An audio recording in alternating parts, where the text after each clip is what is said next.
Heba ala hambini ya kuma mali muni kwa. Phela phone leyi sasekile. Yes.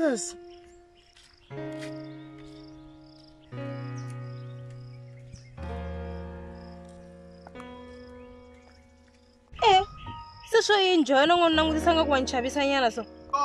Iwe sindle wabayisa kahle lava namutlha kahle vulavula Ka ku xavonyela laptop na phone na.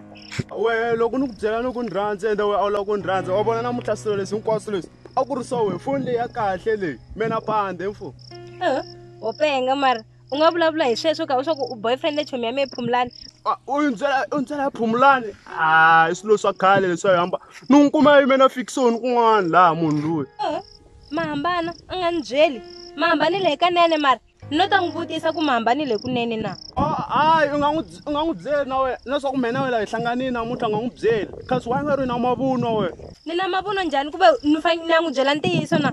Hayi vona Phumlani wa bayiza vona u nga n'wi byeli nchumu we leswi nga hlangana namuntlha a swi humelelangi se mara we u vula ku ri a ku nge vi na delinyana mara deli ya yini vona swilo leswi we u famba na swona ta swi teka na madyambu.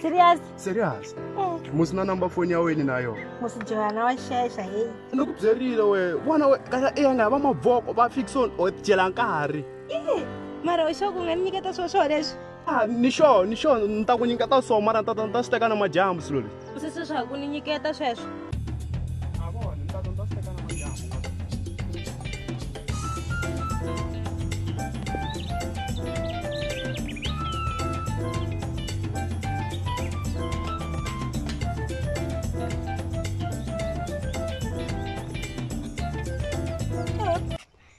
munhu yo nga famba kha ba ti push up ku humelela hinkwato.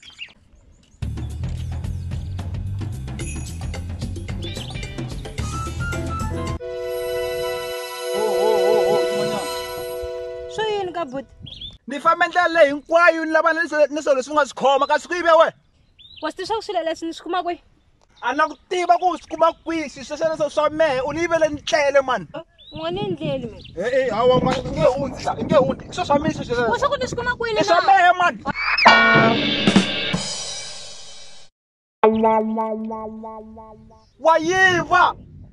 wa yiva wehe kasi vavasati va yiva na